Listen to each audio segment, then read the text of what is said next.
ರಾಜ್ಯ ರಾಜಕಾರಣದಲ್ಲಿ ತಣ್ಣಗಾಗದ ಕುರ್ಚಿ ಫೈಟ್. ನಾಯಕತ್ವ ಬದಲಾವಣೆಗೆ ಪಟ್ಟನ್ನ ಹಿಡಿದಿದ್ದಾರೆ ಬಂಡೆಯ ಬಣದವರು. ಡಿಸಿಎಂ ಡಿಕೆ ಶಿವಕುಮಾರ್ಗೆ ಹೇಗಾದ್ರೂ ಮಾಡಿ ಸಿಎಂ ಸ್ಥಾನವನ್ನ ನೀಡಬೇಕು ಅಂತ ಹೇಳಿ ಡಿಕೆಶಿ ಬಣ ಸಾಕಷ್ಟು ಪ್ರಯತ್ನವನ್ನ ಮಾಡ್ತಾ ಇದೆ. ಡಿಸಿಎಂಗೆ ಸಿಎಂ ಸ್ಥಾನಕ್ಕಾಗಿ ಲಾಬಿಗೆ ಇಳಿದಿದ್ದಾರೆ ಡಿಕೆ ಟೀಮ್ನವರು. ಡಿಕೆ ಬೆಂಬಲಿಗರಿಂದ ಸಂಕ್ರಾಂತಿ ಬಳಿಕ ಸಿಎಂ ಸ್ಥಾನಕ್ಕಾಗಿ ಪಟ್ಟನ್ನ ಹಿಡಿಯಲಾಗ್ತಾ ಇದೆ.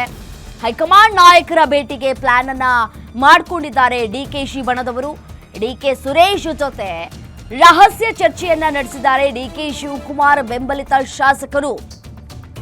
ಶಾಸಕ ಶಿವಗಂಗಾ ಮತ್ತೆ ಬಸವರಾಜ್, ಇಕ್ಬಾಲ್ ಹುಸೇನ್ ಜೊತೆ ಡಿಕೆ ಸುರೇಶ್ ಚರ್ಚೆಯನ್ನ ನಡೆಸಿದ್ದಾರೆ. ಹೈಕಮಾಂಡ್ ನಾಯಕರ ಭೇಟಿಗೆ ಪ್ಲಾನ್ ಅನ್ನ ಮಾಡ್ತಾ ಇದೆ ಟೀಮ್. ಸಂಕ್ರಾಂತಿ ಬಳಿಕ ದೆಹಲಿಗೆ 25ಕ್ಕೂ ಹೆಚ್ಚು ಶಾಸಕರಿಂದ ದೆಹಲಿಯ ಪ್ರವಾಸ ಕೈಗೊಳ್ಳುವಂತಹ ಎಲ್ಲ ಸಾಧ್ಯತೆಗಳು ದಟ್ಟವಾಗ್ತಾ ಇದೆ. ನಾಯಕತ್ವ ಬದಲಾವಣೆಗೆ ಪಟ್ಟು ಹಿಡಿದುಕೊಂಡಿದ್ದಾರೆ ಡಿಕೆ ಶಿವಕುಮಾರ್ ಅವರ ಬಣದವರು. ಡಿಸಿಎಂಗೆ ಸಿಎಂ ಸ್ಥಾನಕ್ಕಾಗಿ ಲಾಬಿಗೆ ಇಳ್ತಾ ಇದ್ದಾರೆ ಡಿಕೆ ಶಿವಕುಮಾರ್ ಅವರ ಟೀಮ್.